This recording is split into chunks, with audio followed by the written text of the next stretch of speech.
नमस्कार मित्रांनो, तुमचं स्वागत आहे माझ्या यूट्यूब चॅनल म्हणजेच फूड लवर्सवर. तर फूड लवर्स चॅनल आज तुमच्यासमोर जी रेसिपी घेऊन आलेली आहे ती बघून तुम्हाला खरंच खूप आनंद होईल की आपण बऱ्याचशा रेसिपी बघत असतो पण कळत नाही की ह्या गोष्टी घरी कशा बनायच्या. तर हो, आज फूड लवर्स चॅनल तुमच्यासमोर घेऊन आलेली आहे रेस्टॉरंट स्टाईल शेजवान सॉस किंवा शेजवान चटणी. खूप सिंपल रेसिपी आहे, काहीही त्याच्यात तामझाम जास्त नाहीये, बेसिक आहे, खूप कमी इन्ग्रेडियंट्स लागतात. तर आपण चालू करूया आजची रेसिपी शेजवान चटणी किंवा शेजवान सॉस. तर त्याच्यासाठी काय केलेलं आहे मी, आपल्या ज्या सुक्या शंकेश्वरी लाल मिरच्या असतात, आता मी तुम्हाला ह्याच्यात रेशो सांगते. रेशो खूप तुम्हाला कट टू कट ठेवायचं म्हणजे व्यवस्थित प्रॉपर रेशो घ्यायचा आहे. इथे मी 20 ते 30 म्हणजे 30 शंकेश्वरी मिरच्या घेतलेल्या आहेत. त्या मी काय केलेलं आहे, एक तर तुम्ही डायरेक्ट गरम पाण्यात उकळून घेऊ शकता म्हणजे त्या सॉफ्ट होतील, किंवा तुम्ही 2 ते 3 तास पाण्यात भिजत ठेवा. भिजत ठेवलं किंवा जेव्हा तुम्ही गरम पाण्यात उकळवून घ्याल तेव्हा त्यातले बिया असतात त्या काढून घ्या, कारण की त्या जास्त तिखट असतात. बिया काढल्या की फक्त आपल्याला शंकेश्वरी मिरच्यांचा तो एक वरचं कवर, थोड्याशा बिया गेल्या तरी काही प्रॉब्लेम होणार नाही. तर त्या बिया काढून घेतल्यानंतर पाणी सगळं काढून घ्या आणि मिक्सरला जाडसर म्हणजे असं एकदम बारीक पेस्ट करू नका, असं जाडसर आपल्याला फक्त दरदर असतं तसं आपल्याला तिची पेस्ट ठेवायची आहे. ती मी घेतलेली आहे करून एका बाउलमध्ये. त्याच्यानंतर मी घेतलेला आहे कांदा. कांदा एक घेतलेला आहे बारीक चॉप करून.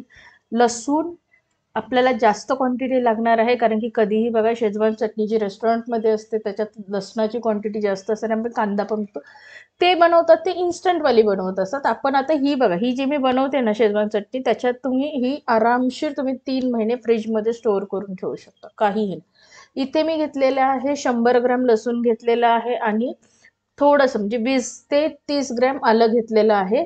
आता ते तुम्हाला छान बारीक चॉप करून घ्यायचं असेल, चॉप करायला तुम्हाला तेवढं जमत नसेल तर काय करा, मिक्सरच्या भांड्यात आलं लसूण दोन्ही टाका आणि फक्त 1-2दा ना असं नुसतं बटन फिरवून घ्या. ते जाडसर असं आपोआप कट होतात पीसेस त्याचे, किंवा असं तुम्ही एक तुम्हाला अशी पेस्ट टाईप मिळू शकते, पण जास्तही पेस्ट करू नका. आणि काळी मिरी पावडर लागणार आहे आपल्याला, केचप लागणार आहे म्हणजे टोमॅटो सॉस लागणार आहे, व्हिनेगर लागणार आहे. व्हिनेगरमुळे आपली शेजवान चटणी जास्त दिवस स्टोअर होण्यासाठी मदत होते. त्याच्यानंतर सोया सॉस लागणार आहे आणि मी इथे घेतलेली आहे शेजवान ब्लॅक पेपर. आता तुम्ही म्हणाल ही शेजवान ब्लॅक पेपर काय असते? तो शेजवान ब्लॅक पेपर ही चायनीजसाठी स्पेशली यूज होते. ती तुम्हाला ऑनलाईन ॲमेझॉनवर किंवा तुमच्या जवळच्या हायपरमार्टमध्ये तुम्हाला इझिली मिळून जाईल. नसेल काहीही इश्यू नाहीये, ऑप्शनल आहे. आणि ह्याच्यात काही जर तुम्ही रेस्टॉरंट्समध्ये साठी बनवत असाल तर तुम्ही ह्याच्यात अजिनोमोटोचा यूज करू शकता, पण मी स्वतः सजेस्ट करेल की अजिनोमोटोचा वापर करू नका, कारण की अजिनोमोटो हे शरीराला घातक असतं असं म्हणतात. तर अजिनोमोटो पूर्णपणे ऑप्शनल आहे, तुम्ही त्याचा वापर स्किप केला तरी चालेल. शेजवान काळी मिरी पावडर, जी शेजवान ब्लॅक पेपर आहे ती पण तुम्ही स्किप केली तरी चालू शकते. तुम्ही आपली नॉर्मल काळी पेपर पावडर जाडसर वाटून घ्या. आता ह्याच्यात दुसरी गोष्ट, व्हिडिओ चालू केला मी आधी सांगायची विसरलेली होती, हा व्हिडिओ शेवटपर्यंत बघा, कारण की शेजवान चटणी ही खूप टिप्स अँड ट्रिक्सने असते. तुम्हाला प्रत्येक गोष्टीचा मी रेशो सांगत आहे, तर तुम्हाला तोच रेशो फॉलो करायचा आहे आणि त्याच मेथड्सने म्हणजे त्याच पद्धतीने शेजवान चटणी बनवायची आहे. त्याने करून काय होईल की तुमची शेजवान चटणी ही रेस्टॉरंटमधली जी तुम्ही खाता किंवा तुम्ही रेडीमेड आणता ती सुद्धा तुम्ही आणायची बंद कराल, हे मी तुम्हाला चॅलेंज. तर इथे काय केलेलं आहे मी, पॅनमध्ये तेलाची क्वांटिटी जास्त आपल्याला ठेवायची आहे. तुम्ही बघू शकता मी इथे ऑलमोस्ट 1 बाउल म्हणजे जे बाउलमध्ये मी चटणी आणि हे ठेवलं तेवढंच बाउल, साधारण त्याच्यावरचे थोडं जास्त. तुम्हाला जर तेलाचा तवंग जास्त हवा असेल म्हणजे तुम्ही असं सारखं शेजवान फ्राईड राईस किंवा शेजवान नूडल्स बनवा, तेव्हा त्याचा फक्त तुम्ही तेलाचा तवंग फक्त यूज करून बनवू शकता. जर त्याच्यासाठी तुम्हाला हवं असेल तर तुम्ही तेलाची क्वांटिटी जास्त ठेवली तरी चालू शकते. तेल आता आपलं छान कडकडीत गरम झाल्यानंतरच त्याच्यात आलं लसूण टाकायचं आहे. जे आलं लसूणची आपण जाडसर पेस्ट करून घेतलेली आहे ती टाकायची आहे. सेकंड, लसूण काळा होईपर्यंत भाजून घ्यायचा नाहीये, फक्त त्याचा आपल्याला एक थोडासा कच्चा पण काढून घ्यायचा आहे. ह्याच्या व्यतिरिक्त आपल्याला काही तो लसूण असा पण कुरकुरीत ब्राऊन, इवन आपल्याला ह्याच्यात लसूण कुरकुरीत ब्राऊन पण करून घ्यायचा नाहीये. आल्यामध्ये थोडासा पाण्याचा अंश असतो, तो पाण्याचा अंश गेला पाहिजे आणि लसूणमध्ये पण थोडासा पाण्याचा अंश असतो आणि त्याचा जो कच्चा पण असतो, कारण की तो निघून जाण्यासाठीच आपल्याला व्यवस्थित मीडियम फ्लेमवरच ठेवून हे परतून घ्यायचं आहे. फ्लेम जास्त हाय पण ठेवू नका आणि जास्त लो पण ठेवू नका. जेव्हा हे आपलं मिश्रण व्यवस्थित परतून होईल तेव्हा आपल्याला ह्याच्यात कांदा टाकायचा, कारण की ही चटणी आपण लॉंग टर्मसाठी स्टोअर करणार आहोत, म्हणजे साधारणतः 2 ते 3 महिन्यासाठी आपण स्टोअर करतो. बाजारात ज्या रेडीमेड मिळतात, जी शेजवान चटणीच्या बॉटल्स असतात, त्याच्यात काय असतं की ते बरेच सारे प्रिझर्वेटिव्ह यूज करतात. त्याच्यामुळे आपल्याला वाटतं हा ही शेजवान चटणी छान होते, असं होतं तसं होतं. तर काही नाहीये. मी सेम मेथडने ही मी जी व्हिडिओमध्ये दाखवत आहे त्या मेथडने करून बघा, तुम्हाला नक्की आवडेल. त्यासाठी तुम्हाला काय करायचं आहे, माझा व्हिडिओ एंडपर्यंत स्किप न करता बघायचा आहे, तरच तुम्हाला कळेल की शेजवान चटणी ही रेस्टॉरंट स्टाईल कशी बनवायची. कारण की मी स्वतः पर्सनली मी घरची शेजवान चटणीच प्रिफर करते. मी बाहेरची कधीच आणत नाही. त्याच्यासाठी तुम्हाला कधीही हा व्हिडिओ असा माझा व्हिडिओ असेल, तुम्ही हा व्हिडिओ जास्तीत जास्त लोकांपर्यंत शेअर करा आणि माझ्या व्हिडिओला लाईक करा. तर आता हे बघा, तुम्ही बघू शकता मी ह्याच्यात कांदा सुद्धा ऍड करून घेतलेला आहे. कांदा सुद्धा आपल्याला जास्त करपून घ्यायचा नाही, नाहीतर कुरकुरीत हे काही करून घ्यायचे नाहीये.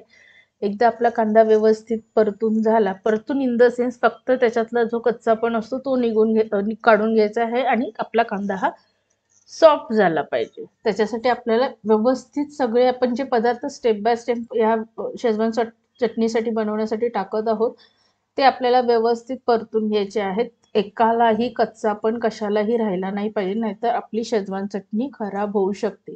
हे पण एक प्रिकॉशन असतं की जेव्हा आपण घरी शेजवान चटणी बनवतो, तेल व्यवस्थित गरम झालेलं पाहिजे, आलं लसूण व्यवस्थित भाजून घेतलेलं पाहिजे, त्याच्यानंतर कांदा सुद्धा भाजून घेतला पाहिजे. नाहीतर काय होतं, शेजवान चटणी जेव्हा मुरते तेव्हा तो कांदा कच्चा लागतो.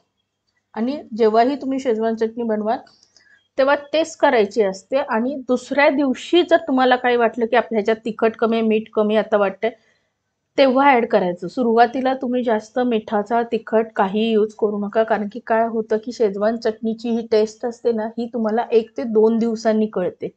तुम्ही ज्या दिवशी बनवाल त्या दिवशी तुम्हाला जरा सुद्धा कळणार नाही की त्याच्यात मिठाचं प्रमाण कमी आहे. दुसऱ्या दिवशी टेस्ट करा, नक्की कळेल. आता ह्याच्यात बघू शकता तुम्ही, कांदा आधी सुरुवातीला मी भाजत असताना तुम्ही बघितलं काही तेल दिसत नव्हतं. छान आपल्या कांद्याला असं, म्हणजेच आपला कांदा छान आता परतून तयार झालेला आहे. आता ह्याच टायमिंगला आपल्याला काय टाकायचं, ह्याच्यात जी मिरचीची पेस्ट करून घेतलेली होती, तर तुम्ही म्हणाल ही एवढीशीच मिरचीची पेस्ट आहे आणि चटणी कशी जास्त होईल. तर जे काही आपण जिन्नस ह्याच्यात ऍड करत असतो, म्हणजे आलं झालं, लसूण झालं, कांदा झाला, त्याच्यानंतर आपण बरेचसे सॉसेस यूज करतो, त्याच्यानंतर तेलाचा वापर जास्त होतो, तर त्याने आपली क्वांटिटी वाढत जाते. आता ह्याच्यात तुम्हाला हार्डली सांगू 30 ते 40, 30 पण नाही, 50 ते 60 रुपयाचा खर्च आणि तुम्ही ही 2-3 महिन्याची शेजवान चटणी बनवू शकता. म्हणजे विचार करा की बाजारातली मार्केटमधली शेजवान चटणी आणि आपण घरी बनवतो किती स्वस्तात होते. तर हेच माझं हे व्हिडिओमध्ये सांगायचा उद्देश होता की शक्यतो अशा चटणीचे मी माझ्या प्रत्येक व्हिडिओजमध्ये घेऊन येईल की तुम्ही मार्केटपेक्षा घरी कसं बनवू शकता आणि स्टोअर करू शकता. आता इथे मी मिरचीची पेस्ट टाकलेली होती, त्याच्यानंतर मी ह्याच्यात शेजवान ब्लॅक पेपर टाकलेली होती. शेजवान ब्लॅक पेपर म्हणजे चायनीज ब्लॅक पेपर येते, ऑप्शनल आहे, असेल तर टाका, नाही यूज केली तरी चालेल. आणि आपली काळी मिरी पावडर जी असते रेग्युलर ती यूज केलेली आहे. मी थोडंसं लाल तिखट टाकलेलं आहे. लाल तिखट इन द सेन्स ते लाल तिखट म्हणजे तिखट नाहीये, फक्त त्याने आपल्या शेजवान चटणीला कलर येणार. शंकेश्वरी मिरच्यांनी सुद्धा येतो, पण आता आपण त्याच्यातल्या बिया काढल्यामुळे त्याचा तिखटपणा हा कमी झालेला आहे. तर त्याच्यासाठी मी वरून थोडंसं ॲडिशनल लाल तिखट टाकलेलं आहे. आपल्याला मीठ चवीनुसार टाकायचं आहे.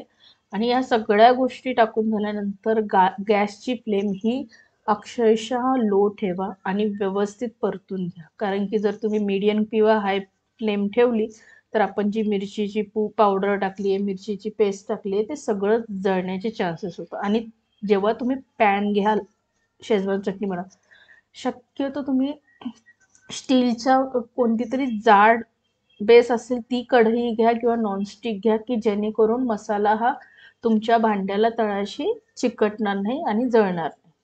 आता हे छान मी परतत राहिली, कंटिन्युअस परतत राहिली, म्हणजे तुम्ही 2-2, 3-3 मिनिटांनी त्याला एकदा जस्ट हलवत राहा, मिक्स करत राहा. त्याने काय होतं, तुमची शेजवान चटणी प्रॉपर मिक्स होत राहते आणि अशी एका ठिकाणी ती चिटकून जळण्याचे असे चान्सेस नसतात. एकदा ती व्यवस्थित मिक्स झाली, थोडंसं तेल सुटायला लागलं की ह्याच्यात मी ॲड करणार आहे 2 टेबलस्पून सोया सॉस. सोया सॉसने काय होणार की एक चायनीजची टेस्ट येते, जेणे आपण म्हणतो ना शेजवान चटणी हे, तर शेजवानचा एक वेगळासा टेस्ट येतो. आणि 2 टेबलस्पून व्हिनेगर. व्हिनेगरने आपल्या शेजवान चटणीला एक थोडंसं असं हलकंसं आंबटशी अशी टेस्ट येईल. आणि व्हिनेगरचा एक यूज होतो की ते शेजवान चटणी जास्त दिवसांसाठी आपण स्टोअर करू शकतो. थोडासा टोमॅटो केचपचा पण यूज करणार आहे मी. इथे hot and chilli tomato ketchup घेतलेला आहे. तुमच्याकडे जो अवेलेबल असेल तो तुम्ही यूज करू शकता.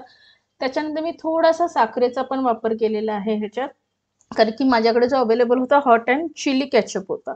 तुमच्याकडे रेग्युलर टोमॅटो केचप असेल, तुम्ही त्याचा सुद्धा वापर केला तरी काही इश्यू नाहीये. तो असेल तर तुम्ही साखरेचं प्रमाण खूप कमी ऍड करा, किंवा साधारणतः नाही टाकली तरी चालेल.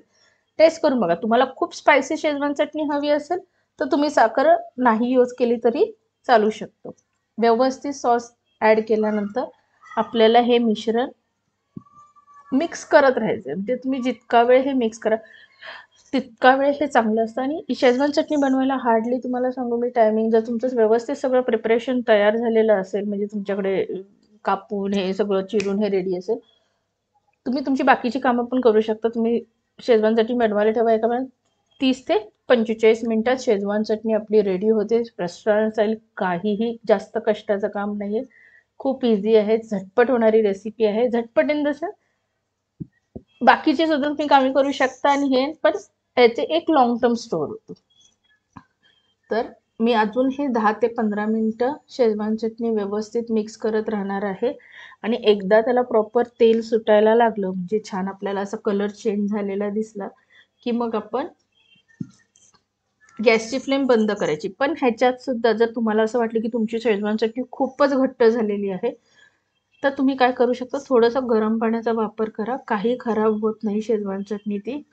थोडासा पाण्याचा वापर करायचा आहे, अति पण नाही करायचा. आणि त्याच्यात सुद्धा तुम्हाला जर असं वाटलं की आता पाणी टाकल्यानंतर तेल कमी दिसते काय, हे रेशो तुम्ही जेव्हा बनवाल, तुमची क्वांटिटी जेवढी असेल ना त्याप्रमाणे तुम्ही हे ऍडजस्ट करू शकता. तर याचा अर्थ असं नाही की तुम्ही पाण्याचा वापर केल्यामुळे आपली शेजवान चटणी खराब होईल, काय होईल, काहीही होत नाही. तेलही तुम्हाला ज्या दिवशी बनवाल त्या दिवशी तुम्ही तेल नका तुम्ही टाकू. पहिल्या दिवशी एक दिवशी सोडून किंवा 2 दिवसांनी जर तुम्हाला असं वाटलं की तेलाची क्वांटिटी कमी वाटते, आपल्याला स्टोअर करायला खूप इश्यू होईल, राहणार नाही, त्यावेळेला तुम्ही थोडंसं तेल गरम करून सुद्धा टाकलं तरी चालू शकतो. तर बघू शकता आता कलर चेंज झालेला आहे. छान लाल कलर आलेला आहे. मस्त तेलाचा तवंग सुद्धा सुटलेला आहे. तर आपली ही रेस्टॉरंट स्टाईल किंवा मार्केटमधली शेजवान चटणी किंवा शेजवान सॉस तुम्ही बघू शकता रेडी झालेला आहे. खूप अप्रतिम टेस्ट येते. काहीही तुम्हाला बाहेरचे सॉस आणि तुम्ही घरी बनवायला काहीही डिफरंट वाटणार नाही. तर माझी ही रेसिपी एकदा नक्की तुम्ही ट्राय करा. आणि माझ्या कमेंट सेक्शनमध्ये जाऊन मेन्शन करा तुम्हाला माझी आजची रेसिपी कशी वाटली. नक्की घरी ट्राय करा. पुन्हा एकदा मी सांगितलं तर आपली ही शेजवान चटणी रेडी झालेली आहे. मी तुम्हाला सर्व करून दाखवते. खूप छान अप्रतिम टेस्ट झालेली होती. मार्केटपेक्षाही खूप छान झालेली होती. तर असेच म्हणजे तुम्हाला व्हिडिओ बघायला आवडत असेल तर तुम्ही माझ्या कमेंट सेक्शनमध्ये जाऊन मला नक्की कमेंट करा. आणि माझा व्हिडिओ शेवटपर्यंत बघितला त्यासाठी तुमचे मनापासून धन्यवाद. आणि न विसरता चॅनेलला लाईक करा, शेअर करा, सबस्क्राईब करा आणि बेल आयकॉनवर क्लिक करा. धन्यवाद.